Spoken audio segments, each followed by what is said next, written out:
멀티태스크 러닝에 대해서 발표할 곽동현입니다.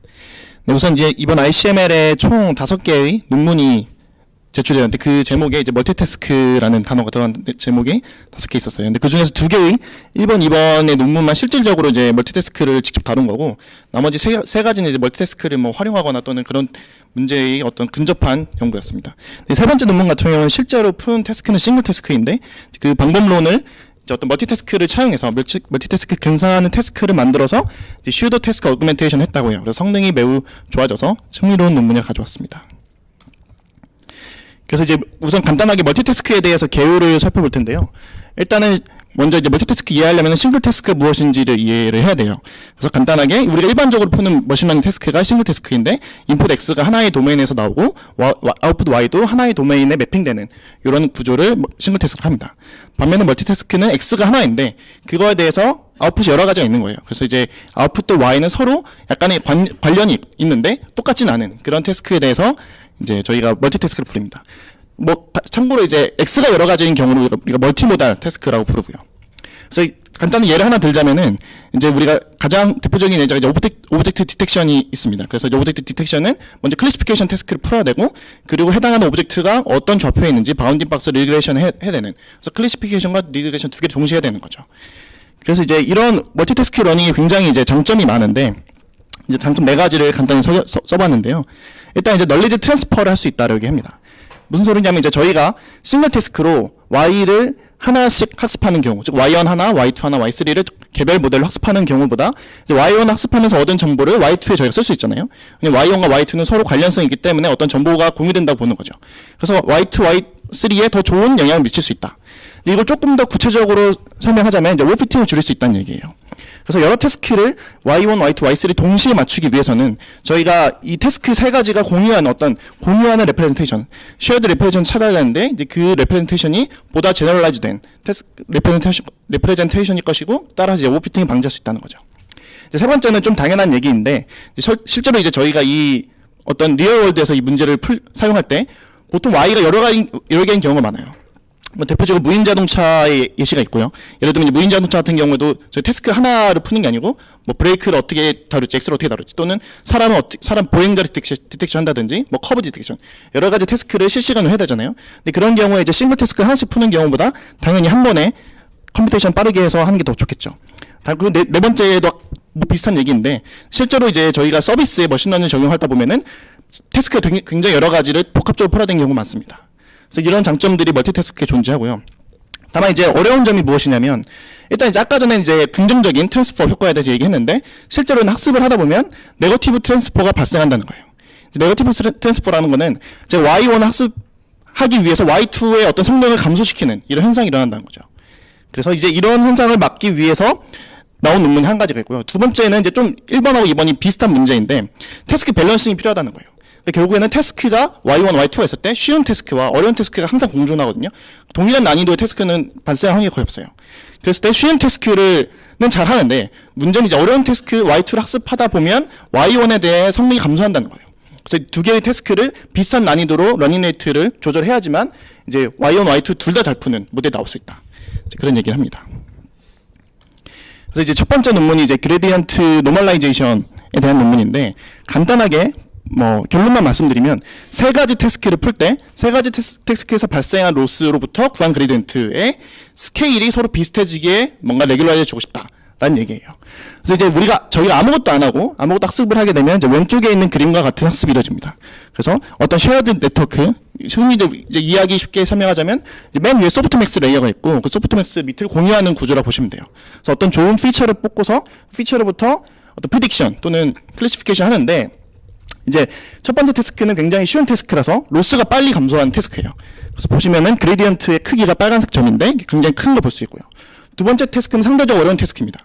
여기서 이제 레이아웃 디텍션이라서 이제 어떤 방안의 구조를 보고서 어떤 레이아웃을 알아내는 건데, 그건 훨씬 어려운 태스크죠. 그래서 이런 태스크의 경우에는 그레디언트가 굉장히 작게 발생하고, 세 번째 태스크는 그 중간이에요. 근데 이런 경우 이런 식으로 저희가 그냥 나이브하게 쭉 학습을 시키게 되면은 첫 번째 태스크에 대해서 먼저 빠르게 수렴해서 오버피팅을 지점에 도달해서 트레이닝 로스를 계속 감소하게 되고요. 반면에 이제 아직도 두 번째 태스크나 세 번째 태스크는 오버피팅을 하려면 좀 더 트레이닝 로스 감소해야 되는 거죠. 근데 그 이후로 좀 더 시간이 지나게 되면은 첫 번째 태스크는 이제 밸리데이션 로스가 증가하는 오버피팅이 일어나서 성능이 더 감소하게 되는데 계속해서 트레이닝 로스는 크기 때문에 오버피팅이 심해지는 거죠. 즉 세 가지 태스크의 오버피팅 지점이 다르다라고도 얘기를 할 수 있습니다. 그래서 이제 오른쪽에 보이는 것 같이 저희가 하고 싶은 일은 초록 색깔로 그레디언트의 스케일을 맞춰주는 거예요.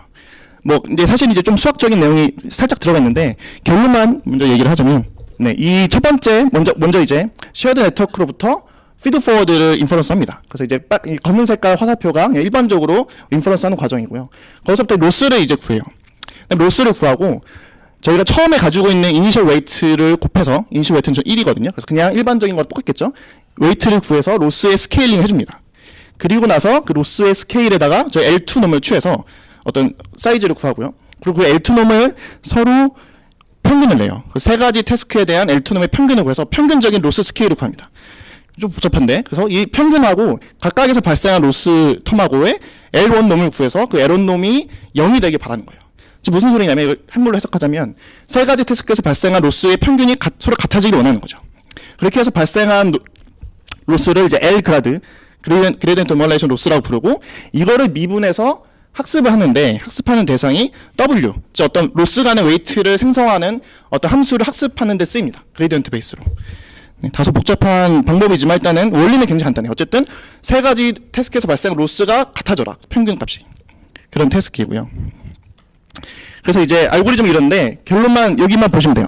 결론은 이 L그라드를 구하는 부분이 핵심이에요. 그래서 각각에서 발생한 로스 텀이 평균, 오른쪽에 있는 평균이거든요. 평균과 같아지도록 에런놈을 정의해서 이거를 미분해서 W를 학습시킨다. W는 이제 아주 작은 형태의 뉴럴 네트워크를 보시면 됩니다. 그래서 어떻게 보면 이제 매 에폭마다, 매 타임 스텝 t마다 러닝 레이트를 다이나믹하게 생성해주는 네트워크를 이런 방법으로 학습하는 거죠. 네, 이런 식으로 이제 좀 복잡한 방법을 학습을 했더니 이제 가장 현존하는 방법 중에 가장 좋은 성능을 냈다라고 주장하고요. 보시면 이제 초록색깔 그래프, 뒷배경에 있는 초록색깔 그래프가 테스트 어큐러시인데, 보시면 초록색이 이제 이 저자들이 제안한 방법인데, 초록색이 베이스라인에 해당하는 다른 두 가지 방법보다 모든 종류에서 가장 좋은 성능을 냈어요. 또 이제 다른 두 번째 논문인데요. 두 번째 논문 같은 경우에는 이제 첫 번째 제가 인트로덕션 할 때 네거티브 트랜스퍼라는 현상에 대해서 얘기했잖아요. 그러니까 이 되게 조금 두 가지가 굉장히 비슷하면서 다른데, 어려운 태스크를 학습하다 보면 쉬운 태스크에 악영향을 준다는 거예요. 그래서 방금 봤던 논문은 태스크 난이도를 비슷하게 맞추겠다는 거고, 이 논문은 직접적으로 어려운 태스크로부터 발생한 영향을 쉐어드 레프레젠테이션 미치지 않게 하겠다. 이런 방법론을 쓰는 겁니다. 그래서 이제 여기서 이제 텀이 조금 달라지는데 릴라이어블하고 언릴라이블이 있어요. 이제 쉬운 태스크를 릴라이블하고 어려운 태스크를 언릴라이블이라고 부릅니다. 그랬을 때 이제 먼저 바로 이제 결론을 보시면은, 네, 이런 식의 결론은 매우 간단해요. 이 논문은 이제 한국인 저자분이 쓴 논문인데, 보시면 이제 카이스트 황정주 교수님 랩에 있는 이혜범님이 쓴 논문인데, 논문에서 이제 대부분에는 수학적인 내용이 되게 많아요. 근데 결국에 그거는 이제 분석에 대해 해당한 논문이고, 결론적으로 이 저자들이 쓴 방법은 매우 간단합니다. 그래서 아까 전에 봤던 이제 쉐어드 레이어가 여기서 이제 이름이 바뀌어서 베이스 네트워크 불렸고, 소프트맥스 전에 있는 피처를 추천하는 걸 보시면 돼요. 그 피처를 추천한 게 이 G 벡터가 나오고요. 이 원래 이제 G 벡터로부터 태스크가 4개가 있으면 태스크 4개에 대해서 그냥 마지막에 소프트 레이어로 클래시피케이션 하잖아요. 근데 그때 unreliable한 건 빼고요. 빼고 reliable한 태스크를 맞추는데 쓴 네트워크에 W가 있잖아요. 그 W 일부를 골라서 그 W로부터 다시 원래의 Z를 리컨스트럭션 하는 거를 렐루를 써서 학습을 해요. 이렇게만, 매우 간단한 방법이지만 이렇게만 해주면 이제 저희가 이 레이턴트 스페이스 상에서 피처를 보다 좋게 만들 수 있다는 거예요. 그래서 이제 보면 W3가 이제 안 좋은 태스크를 맞추는 데 쓰는 그 웨이트인데, 그 웨이트가 이제 W1과 W2에 대해서 안 좋은 영향을 미치지 않고 이제 이 직선에 가까워질수록 좋은 학습이 되는 거거든요. 그래서 이걸 리컨스트럭션을 통해서 이 W1과 W2는 좋게 만들고 W3는 가만히 두겠다. 결론적으로 말하면 그런 식의 학습을 할 수 있다고 주장합니다. 다만 이제 이 논문에서 이제 실제로 발표장에서 질문이 들어왔는데, 질문에서 이제 좋은 태스크랑 나쁜 태스크를 어떻게 구분할 수 있느냐라는 질문인데, 저자분께서는 그거는 사람이 지정이 된다라고 대답했어요. 그래서 아직은 이제 좀 더 연구를 해야 되는 내용인 것 같습니다. 어쨌든 이제 좋은 성능을 냈고요. 그 다음에 이제 세 번째 태스크가 이제 슈도 태스크 어그멘테이션인데, 이제 이 태스크는 결론적으로는 싱글 태스크예요. 근데 싱글 태스크를 좀 더 잘하기 위해서 저희가 봤던 앞에 있는 두 가지 논문에서의 뭔가 원리를 쓰겠다는 겁니다. 그래서 이제 X가 이제 들어오고요. X가 이제 싱글 모델이 하나 들어오고, 이 그림 자체는 지금 두 개의 태스크에 대한 예시인데요. 두 개의 태스크를 6개의 슈도 태스크로 근사적으로 표현하겠다는 거예요. 그래서 Y1에 해당하는 싱글 태스크를 보시면 점이 3개가 찍혔잖아요. 3개의 슈도 태스크로 만들어서 풀고요. 마찬가지로 Y2도 3개로 풀어서 총 6개의 슈도 태스크처럼 만들어서 풀겠다는 겁니다. 그래서 이제 이 논문도 이제 방법론이 조금 복잡한데 결국 이제 재밌는 점이 있는데 이 논문의 저자분이 유전 알고리즘 쪽에서 오래 연구하신 교수님이라고 하는데요. 이 방법론이 굉장히 유전 알고리즘의 어떤 방법론과 흡사해요. 그래서 이제 이것도 이제 방법론이 복잡해서 간단하게 제가 또 원리만 설명드릴 텐데요. 먼저 이 여기서의 슈도 태스크의 정의를 쉐어드 레프레젠테이션, 이 평면이 이제 우리가 아까 좋은 레이턴트 피처라고 얘기하는 쉐어드 레프레젠테이션인데 그걸 해석해서 최종적인 태스크로 결정하는 이 디코더 또는 프리딕터, 마지막 소프트웨어 아웃풋이죠. 그 레이어를 여러 개를 만들어서 병렬적으로 활용을 하겠다는 거예요. 그러니까 이게 보면은 굉장히 어떤 아이디어가 나이브할 수 있는데요. 그러니까 저희가 멀티태스크 러닝을 보면 대부분의 방법들이 어떤 네트워크를 공유하고요. 마지막에 있는 이제 그걸 해석하는 프리딕터를 여러 개를 만들어요. 근데 그 원리를 싱글 태스크에 적용을 하기만 해도 성능이 좋아진다는 겁니다. 그래서 여기서는 마지막에 소프트맥스 레이어를 3배로 늘린 거예요. 이 그림에서 보이는 결과가. 그렇게 했을 때 학습을 하면은 어떤 효과가 있냐면 이제 이 패스를 여러 가지로 탐색할 수가 있게 돼요. 그러니까 이 여기서는 이제 슈도 태스크 정의가 어떻게 내렸냐면 원래 태스크를 맞추기 위한 그 패스를 여러 가지로 탐색하는 그거를 태스크라 정의했어요. 뭐 이제 조금 뭐 말장난일 수도 있겠지만 어쨌든 이제 제가 이제 해석하는 방법은 이런 거예요. 소프트맥스를 여러 개를 쓰게 되면은 각각 웨이트가 조금씩 다르게 되잖아요. 여기서 이제 보면 이제 유전 알고리즘 얘기한 이유가 랜덤 이니셜라이즈랑 퍼터베이션 같은 걸 해서 각각의 소프트맥스 1, 2, 3가 서로 다른 웨이트를 갖도록 만들거든요. 그렇게 해서 학습을 시키면은 어떤 서로 다른 관점 또는 서로 다른 패스로 이 레이턴트로부터 클래시피케이션 하기 위해서 다양한 방식의 로스가 발생할 거예요. 그런 로스에 의해서 일종의 레귤러라이제이션 효과가 발생해서 더 좋은 학습을 성능을 낸다 라고 얘기할 수 있을 것 같습니다. 그래서 이제 알고리즘이 이런데요. 뭐 이거를 그냥 간단하게 두 개만 보시면 돼요.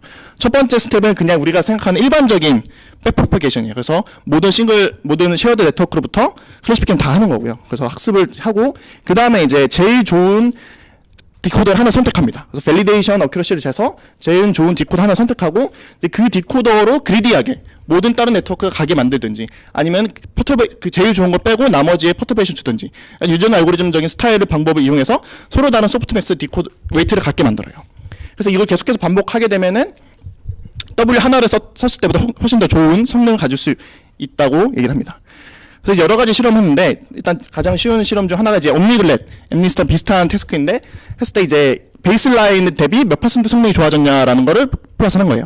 그래서 보시면은 이제 모든 종류의 방법론에서 가장 다 성능이 좋아졌는데 사실 이제 방법론이 좀 복잡한데 여기서 보면 PTA가 이제 슈도 태스크 어그멘테이션이고 뒤에 보는 약자들이 이제 약간의 방법론이 되게 다양해요. 그래서 뭐 웨이트 하나를 프리즈하고 나머지만 학습시킨다든지 뭐 또는 퍼터베이션 주든 하이퍼 파라미터 퍼터베이션 줄지 말지 뭐 이런 여러 가지 조합이 있는데 결론적으로 말하면 이제 이 뒤에 있는 두 가지가 제일 성능이 좋았는데 이제 하나의 웨이트만 학습을 하고 나머지는 고정을 시킨다.